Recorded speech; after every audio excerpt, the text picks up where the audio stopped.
Yo, what's up, guys? Welcome to today's video. I'm here with Nesh, Hello guys, and and we are very happy today to yeah, announce we're a gonna be format. basically going through what we consider really good decks to play in Master Duel, meta decks that we consider to play in Master Duel.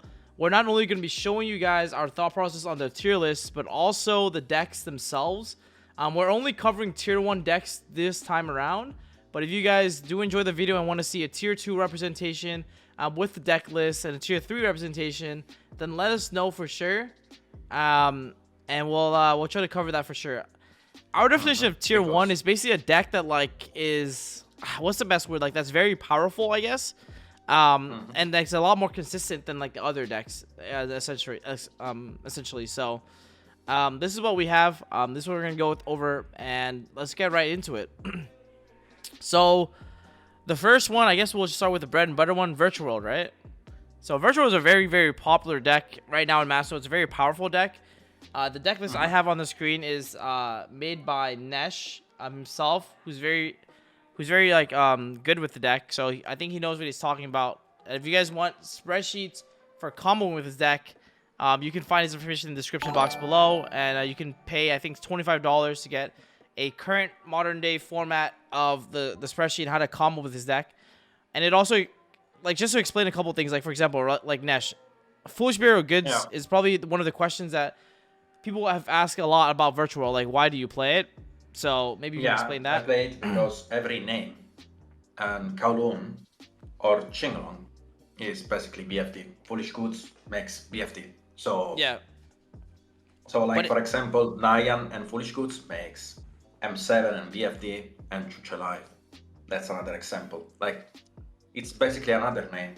And if you know how to do the Chaufeng and Vermilion loop, you can actually do very well.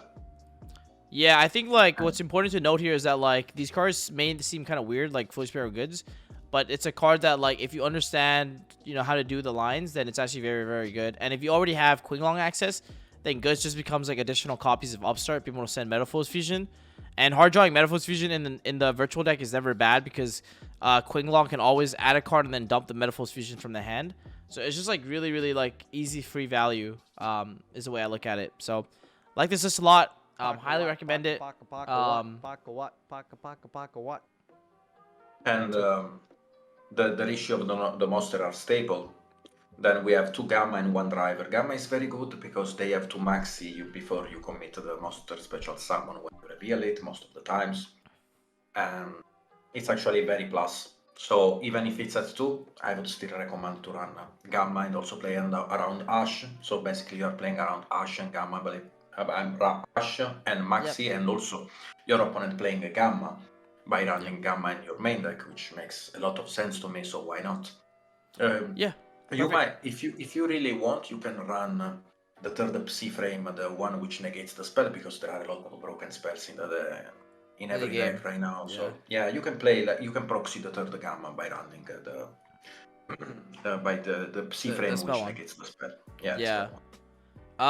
So for people who are unfamiliar with the strategy of this deck, is basically there are a bunch of these monsters that activates in the hand, and they're all Foolish Burials. They all send cards to the graveyard and then either add cards or have additional effects at recovering you cards, or effects like Lao, which gets you additional summons from the graveyard. And so that's basically the strategy of the deck. The main win condition of the deck is True King of All Calamities, which is a card that stops your opponent from activating monster effects that they have in their possession that are the same attribute as the monster that you declare. So if you declare win, your opponent cannot activate win monster effects, and they can't attack with them. So that's basically the win condition of the deck. And then it also has a lot of alternate win conditions with Chuche, which makes it gives it an advantage into trap matchup, being a card to give you not only a very strong grind game, but a card that allows you to continuously pop your opponent's cards. So this has a very good Eldlich matchup as well. So if you are it has a really good Eldlich matchup if you're very strong with the deck. If you're like it's not as easy to play into traps because of like certain fundamentals like in technical play that you need in order to pilot this deck really well. But I would say that if you are interested in piloting a deck like Virtual, it will definitely make you better as a player. So I highly recommend this for you guys who are trying to improve at the game, learn lines and sequencing. And yeah, that's You can post all the spreadsheet about the deck. The one I posted in the chat, it's free sure. now. I opened it to everyone, so you can post it in the description. So Okay. you will know how to play with goods, how to make BFD with goods, and how. There is also another combo which is very good against the Tri-Brigade decks and back row decks, in which you summon Solkin, you make Shenchen level 12, and use Solkin and Shenchen level 12 to make Zeus to no one. Yep. And there is no back row decks which can beat you. Even Tri-Brigade Zodiac cannot beat you. Yeah, like if you guys didn't know, Zolkin's a level 12, even though it doesn't have a star, which is actually really cool because Shen buffed up by Chuche to level 12 can overlay themselves, like the Zolkin and the Shen into a turn 1 Zeus line, which is very, very powerful as well. But these are the type of lines that like the average player might not see. So I'll definitely recommend you guys like working with the deck, trying it out, and giving it a shot. It's very, very powerful deck for sure. Yeah, also buy the Bastard pack of the Virtual World, because you will force two ultras, you know. Anyways. Sure. Because sure. we love them. We love a Master Duel. All right. Let's All go. right. All right, this is the deck that I've been playing a lot, Prank Kids. I think this is one of the cheapest decks in the game, especially as a free-to-play player. But it's also a deck that teaches you a lot about like card advantage and like technical play. So I would highly recommend you to like pick up this deck. One of the biggest things that modern Yu-Gi-Oh differs from, I guess, retro Yu-Gi-Oh is that like in modern Yu-Gi-Oh, one of the biggest technical thing you can learn is how to hand trap your opponent. And so playing a heavy hand trap deck like Prank Kids makes you like remember like, you know, like how do you hand trap this, and this, you know, what are some like the lines. The other thing is also like how do you utilize your normal summon and like how do you utilize your card advantage like as optimally as possible. So I think this is a really good deck if you're like a beginner and want to learn something and pick something very budget and free to play friendly. I think it's a very, very good option for sure. It is. All right. So next we have Tri-Brigade Zoo. Next one, I really think this deck is one of like the best decks, like really, really high tier in Master Duel. It is definitely a 0.5 tier deck. Like the deck is very close to be a tier 0. It has the flex spot for the most broken end traps, and it has the flex spot for counter plays, and it's a one card combo deck. So yeah, it's definitely the choice. If you really want to do well in Master Duel in 1v1 without any side deck, it's definitely the deck to pick, even with a side deck when there will be a possible upgrade update. So yeah, I would definitely recommend this deck. It's definitely I think the thing that I think what makes I consider Tri-Brigade and Prank Kids like mid-range decks, and so like I think mid-range decks are really good beginner decks to like learn and pick up.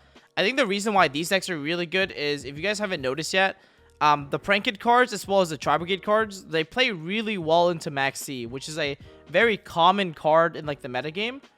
So what I want to ultimately get at is like, you know, a lot of these mid-range decks have a lot of ways to counterplay the Max C, or like a ways to play, you know, into it. And so like that's definitely a huge advantage. Like for example, like being able to make a Trident, give your opponent one draw and pass is like weirdly like fine, because you have so much non-engine spot that like the Trident plus non-engine is usually enough to stop an opponent's turn. And so like it's the same thing with the Pranked deck. The Pranked deck with you know, Max C can still end on double Butler Raigeki through a Max C. You give your opponents 2 draws, but you end on like the Raigeki. So yeah, I think this is the deck to go if you really want to do well. The deck has a lot of technical plays. I think the next, Drytron. Yeah, Dashon. So if you guys are interested in more like heavy combo decks, so I know we started off with like Virtual World, which is more of like I would consider Virtual World mid-range, low on like the higher end of combo, I guess you would say. Like it's like mid-range, but like it can also like pretty combo-y. Drytron is just like a full, like, you know, like the higher end of like basically like full combo. It's a deck that basically aims to like FTK your opponent or first turn kill them with like a god board essentially. And so what we have here is a Drytron list, and the reason why we think Drytron is very, very powerful is, at least the way we play the deck, is because of this card, Pre-Preparation of Rites. This card is very good into Max C, and that's the reason why we play it. Being able to add Perfection and add Dawn and activate Dawn, your opponent chains Max C. Dawn tributes the Ben 10, summon the Perfection. Ben 10 searches like either an Ava, Orange, or Diviner, depending on the rest of your hand. And be able to end on like Interruption, even through a Max C, giving them only one draw, so they don't go plus at all. And like ending on Perfection with a lot of negates is so crazy. Yeah. Almost basically 3. Yeah, basically 3. If you add Yugioh, might be 3. No, technically 2, right? If you have no other cards, it's like it's technically 2 interruptions with no, it's like 2 Omni negates with no other cards in your hand. But that almost never happens. Yeah. Almost never happens. Yeah. So this deck is like really, really nice for sure. But yeah, if you like these type of decks, then definitely go for this. It's a balls to the walls, aims to end on like a really, really crazy board, while also having like its engine is very powerful at going second as well. So it is definitely insane. Yeah, Hani is in our chat saying that Drytron is the best deck for sure in all of Master Duel, which I mean I can definitely agree with. With triple Ben 10, the consistency of pre-prep Ben 10 and Pot of Prosperity searching any card in your deck is really, really powerful. And also, let's take our time to take a look to the Diamond, the Down Earth Magician. It must be nice to pull those, right? It's very nice. Pulling all the cards. I mean, built different, you know? Okay. Next, we're going to continue with the theme of like really powerful, heavy combo decks.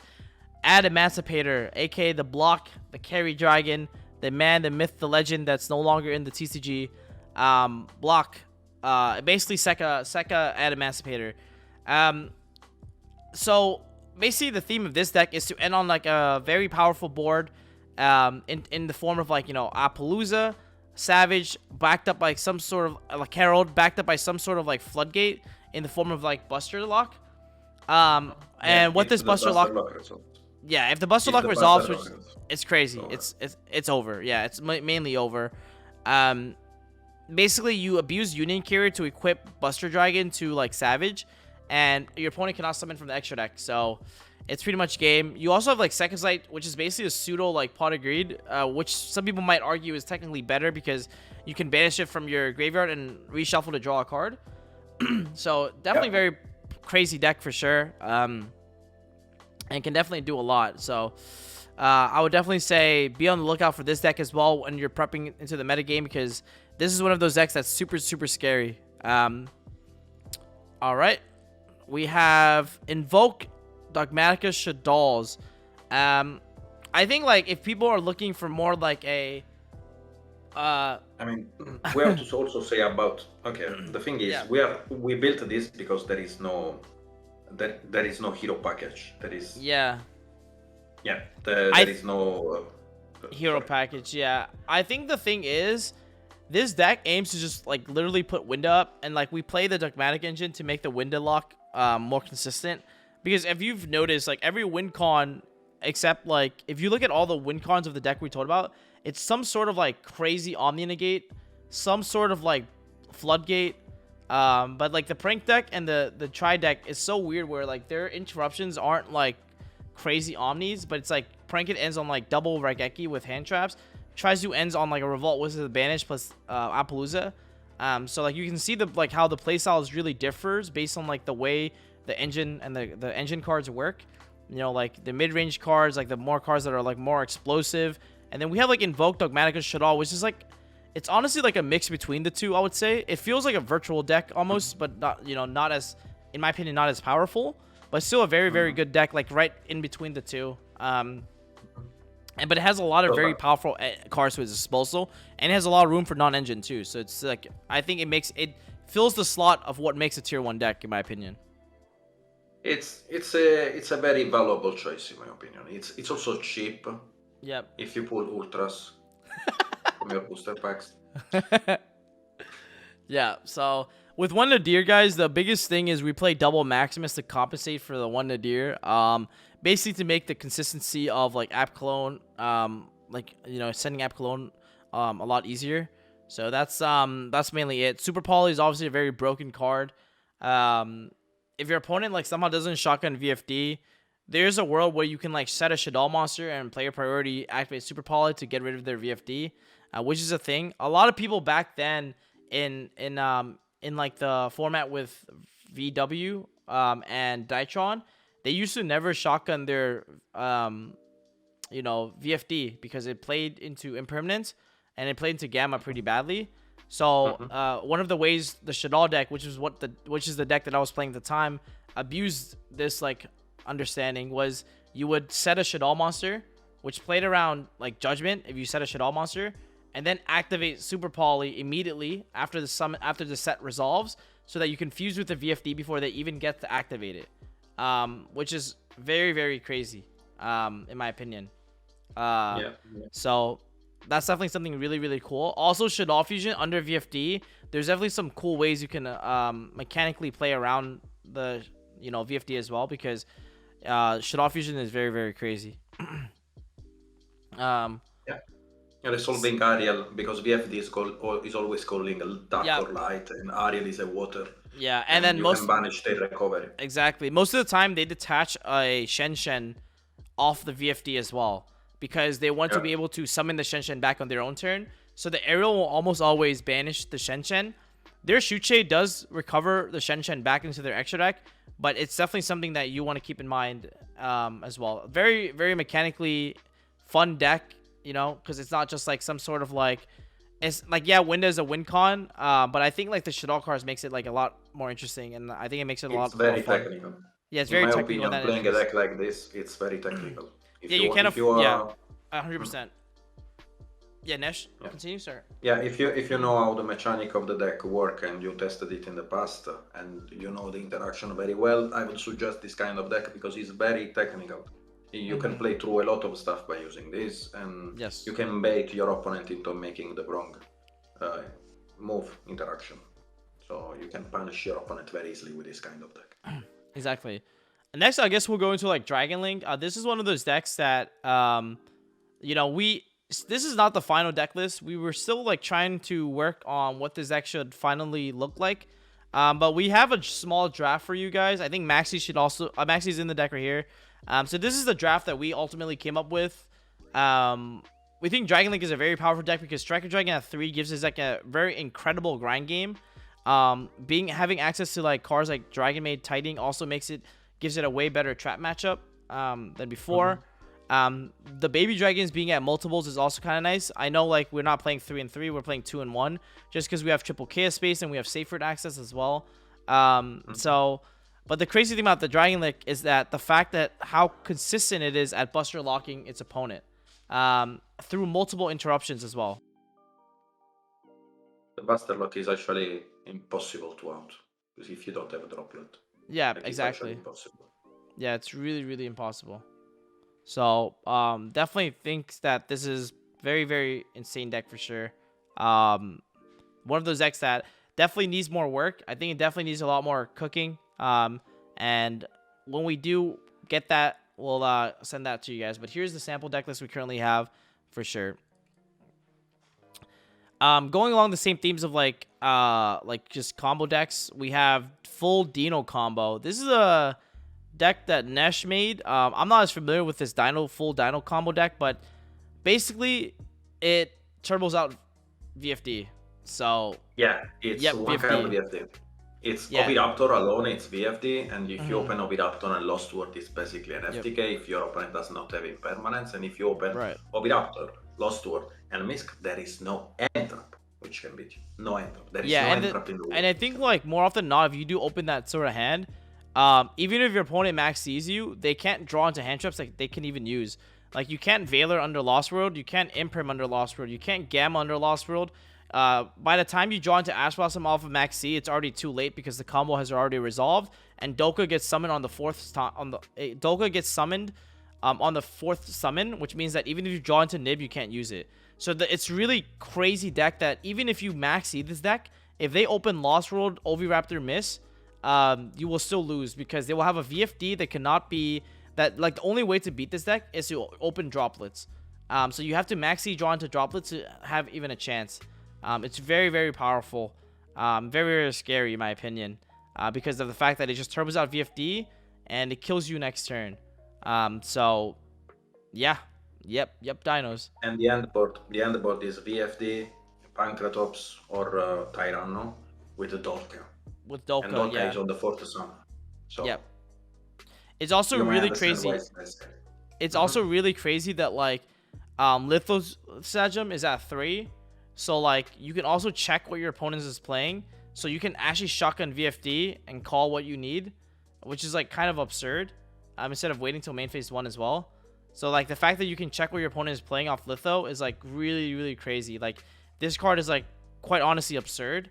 Being able to like and there's also a lot of decks that if you check their extra deck and banishing certain cards in the extra deck, like they just sometimes lose off of that interaction alone, where you don't even need to VFD them, right? Like it was just like lose off that alone. Like if you look at the Tri-Brigade Zoo deck, imagine banishing their Drytron, their Zeus, right, off against a pure Zoo deck. Like they just lost their entire win condition immediately. Or like a lot of people are playing only one Frigid, like banishing a Frigid, a Zeus, and a or like even banishing the one of Bearbrum, right, is very, very crazy. So I definitely would not sleep on this deck. Definitely underlooked at from a lot of what I've seen, or a lot of what like other people have been putting out, but definitely be on the lookout on this deck as well. And then lastly, we have, of course, Eldlich, right? The deck that everyone loves, but also more people actually ends up hating. This deck is also absurd.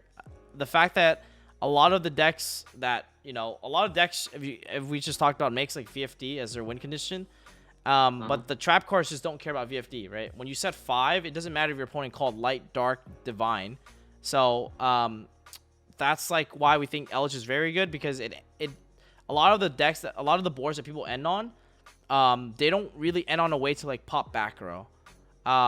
So what I mean by this is like when your opponent passes on Perfection or Ultimateness with like 4 or 5 fairies in the hand, it's still gonna get cooked by a Solemn Strike. You know what I'm saying? So like having that as an option to go second with is really crazy. And then even then, when the deck goes first, Goes It and Skilldrian are just absurd cards into a lot of the meta decks, which is really, really crazy. Yeah. The deck answer to every end board going second. It has the potential to answer to every end board, and going first is just a very strong win condition. You guys don't wanna miss if you play on Master Duel. So take this in consideration. This is the tier 1 Eldlich. Yes. And then I hope you guys enjoy like the video. Hope you guys like some of the explanations.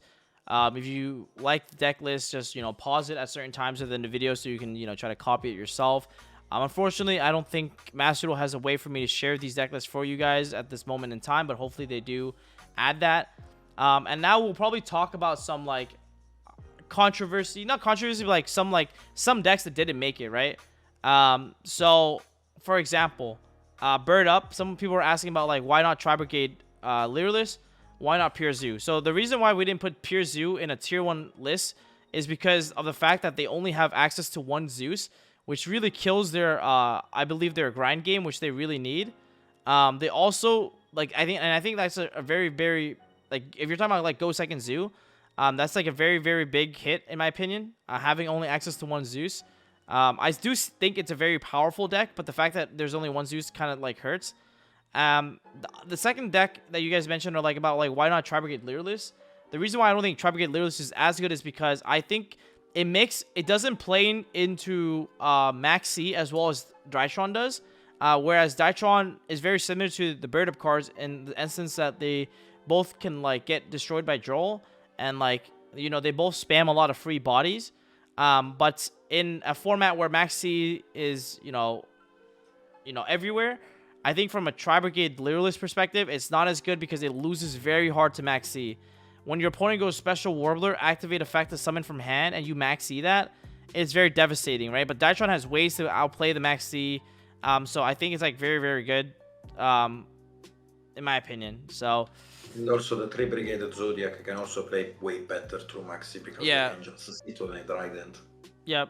They can sit on a Drytron, or like they can like end on a Revolt and like give your opponent 2 draws, if that makes sense. So like it has a lot of like ways like where they end on a way better board through Max Seed than the average deck does, in my opinion. And like I think like heavy combo decks without ways to answer the Max C. Like for example, you might be entering, but then wait, Pack, doesn't make sense. You like, what about Dino? The Dino deck you just showed. Well, the Dino deck can get Max Seed, and they end on like literally a VFD, which is like a god floodgate. Like, so it's literally droplet or bust at that point in time, which makes it, in my opinion, better because it pushes through the Max C and doesn't like care. It like goes Giga Chad basically. Whereas like when you Max C a Leerless combo deck, it doesn't have the same ability to push through the Max C and the cards drawn off Max C, as well as like decks like Drytron or Dino. What I mean by this is like Drytron can get Max Seed, but they just make a perfection and then hold fairies in their hands and then keep comboing because they can just use it to negate the nib at any point in time with Herald in the hand, right? Dino just doesn't care because when they have Lost World up, bro, it doesn't matter if you draw Imperm, doesn't matter if you draw Veiler, doesn't matter if you draw Ash, it's already too late at that point, right? The Dragon deck and the Adamancipators deck have access to Buster Lock that even if they were to get, you know, Max Seed, they can still end on Buster Lock, and and even if you Max Seed them, bro, you still need, like, you literally need droplets. So what's the conclusion from this? Probably craft droplets. Craft the droplets, yeah. Craft more Maxi and Nibiru. Don't play Maxi without any valuable entraps, otherwise you will look pathetic. Yeah, exactly. But anyways, guys, I hope you guys enjoy this tier list. So, okay, there is Striker. So, guys, you might be wondering why, like, I almost ended the video, but you might be wondering why did we not show the Striker deck? Okay, so this will be an honorary mention. I don't think Striker is tier 1. I think Striker is a very fun deck, a very good deck, but not tier 1 deck because it doesn't have the same level of unfairness as the other decks that I talked about had before. Like Prank Kid's grind and card advantage is absurd. It actually does more pluses than like the Striker deck does, in my opinion, when you go first. But the Striker deck is still good, right? Like it's not like an unplayable deck, not a bad deck by any means, but it's just not on that tier 1 level. But it'll be an honorary mention, so we're gonna show it anyways. You know, the way we decided to play the Striker deck was play multiple spells, dump, like, you know, through triple upstart, triple chicken game, terraforming, so you have basically a 33 card deck. Thin your deck out as much as possible and get access to engage and go hella plus off the engage turn 1 so that you can draw into Max C, Ash, Veiler, Nib, whatever, while also searching disruption like Widow Anchor and Shark Cannon. You might be wondering, why are we not playing Floodgates in our Striker deck? If I wanted to play Floodgates, I would just play Eldlich, to be quite honest. I think the Floodgates are really bad in a best-of-1 format where you don't know if you're going first or second. And the versatility of the Striker cards is that, like, they can go first or second. Not only that, when you play Floodgates going second, and you lose the roll, or when you have Floodgates in your main deck and you go second, the biggest issue with that is that unlike the Eldlich deck where you have, like, Solemn Strike or, like, Skill Drain to back up, like, the Flood, or like not Skill Drain, sorry, if you have like other traps to back up the Flood, the Striker deck, you know, when they go second, they have to not only break the board with their engine, they have to break the board, have a Ray, and then have a Floodgate to secure their position in the game, which is like really, really hard sometimes. So I'd rather have more cards that just completely guarantees that I break the board and then set up, like, you know, multiple engages, activations in one turn to recover my advantage and solidify it. So this is the way we build Striker. I think there's multiple ways to build Striker, but this is what we have. So that's the honorary mention. But now we actually end the video, and I hope you guys enjoyed it. Don't forget to comment, like, and subscribe, and check me out at my twitch.tv/PackTCG, and you'll find Nesh on his Twitch stream as well soon, which is twitch.tv/N3SH or Nesh TCG. And yeah, guys, I'll talk to you guys later. Hope you guys enjoy the content. I'll see you guys on my Twitch. Peace.